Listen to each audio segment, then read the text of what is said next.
maybe like 1 in 300 poems. It's just not my obsession. Whereas being an ex-Mormon missionary and doing missionary position with men has been kind of an obsession.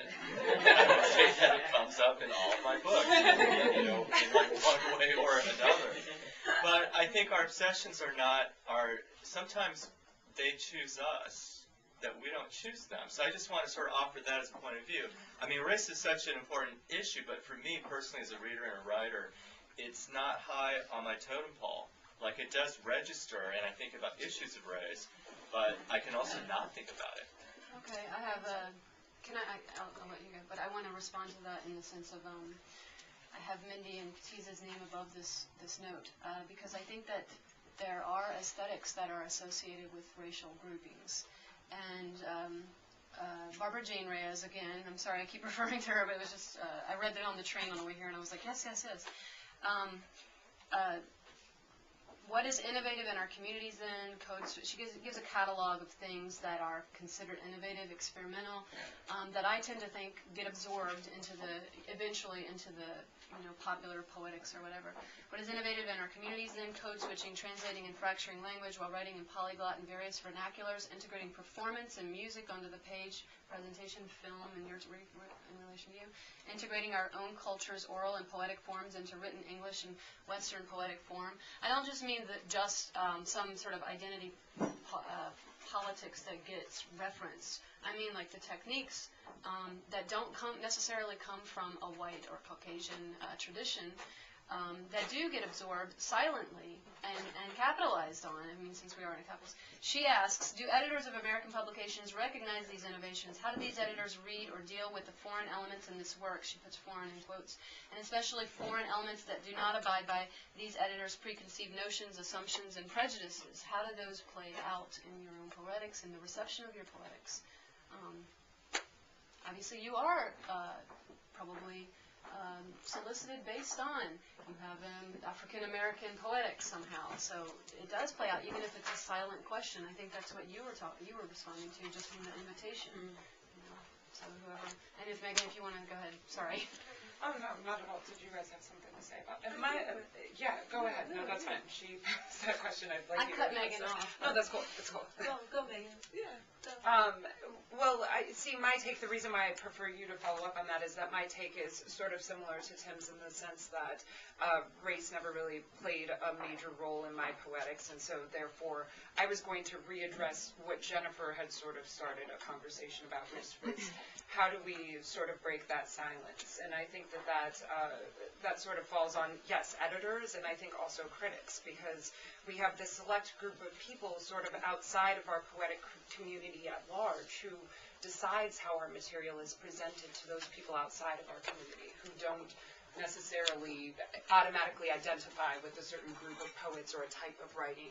And they may have that thing that Amy's discussing where they recognize certain elements of a poem on a page as being ethnic or being, something other than what they are, but how do they know to identify it as such, and how much of that falls on these editors, critics, and the light that they shed on that? That was sort of my discussion, so I'd rather you sort of follow up. Well, no, I think that's a good segue, actually.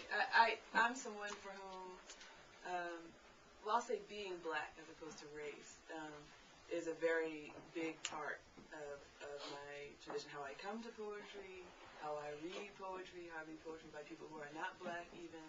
And I think for me it's important to say that is and is not race. I mean, part of that is about the situation in this country that gives us shared experiences. Often, racism is the situation that we're talking about. But it's also, my family, is also being born in 1973 and having black arts books in the house, it's going to a black college, learning poetry techniques in black writing communities like Cave Canem and Carolina African American Writers Collective, but also thinking about like all of the poems and poets of those people that I'm reading, which are varied, and that is my route to, the obsessions of black poets are not just black poets, So I mean, that's how I get and got to other places. So it's it's tricky for me because I feel, I read Reginald Shepherd because I read him in a black poetry community, and I'm interested in his non-interest in that community. You know what I mean? Which means that there's an overlap in a lot of these things about like our aesthetics, our politics, our ways of getting at different questions, and all the people I'm interested in his mentors. That's kind of how, which is why I liked, hearing Tisa, who is always reading everywhere, and I'm following those threads. So I don't know if I can separate these questions of identity and politics around identity, which is at stake in some of the things I'm interested in reading, and being interested in an obsession, whatever it may be. I think in terms of the earlier question you asked about sort of what is the potential of exploring this issue, I think most people who are exploring the issue are interested in sort of turning around our ways of thinking about any issue, whatever that may be. So I think, there's a potential of turning around our ideas about race, if that is our interest. Do you want to respond to that? Yeah, and I'll try to be brief. Being is it true, a generation ahead of you? It's like, I know, really. I think I'll just fold it in. Being of the same generation as Mendi, but just 10 years, born 10 years prior. Well, no, a little less.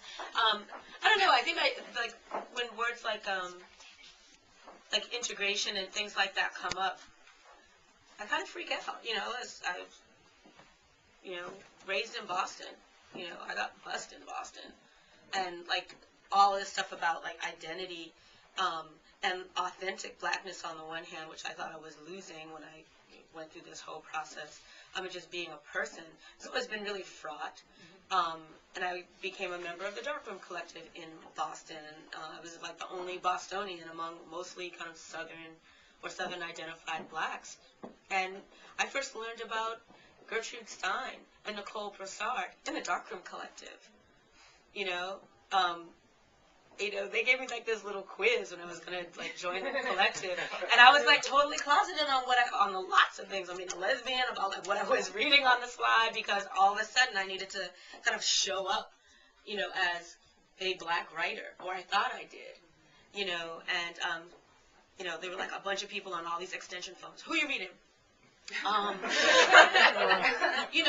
I was following whatever was in the Boston Globe calendar, Jill Eisenstadt and, all of those, lit pack poet writer people that were popular in the 80s. And I was reading what was being reviewed on the one hand, and then making little stealth trips to Glad Day bookstore that was upstairs from where I worked, kind of going, oh, Rosa Guy and this and that. And so it was really funny to kind of realize that it was okay to read Tama Janowitz, whose book is behind Mendi over there, and kind of cracked me up, or to be listening to the Smiths and all this other stuff and be this kind of gothy person. But I think that's unusual that you're so...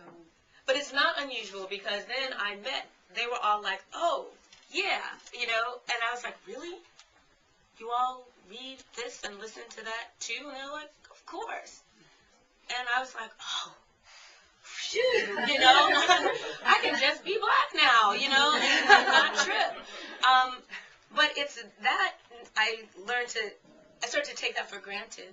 Right, because I got very comfortable within a certain social set and expected people to be very sophisticated about their reading. Yes, following obsessions about certain things, about people's obsessions with language. We would always kind of parrot Clarence Major, total life is what we want. He would say things I don't want to be known as a black poet. I'm not a black writer, I'm a writer who happens to be black. And that whole argument, it's okay, how do you live a full life? And what's interesting to me, with Harriet Mullen in a way, is where I do readings and where I publish and who shows up. I kind of struggle, because I do find my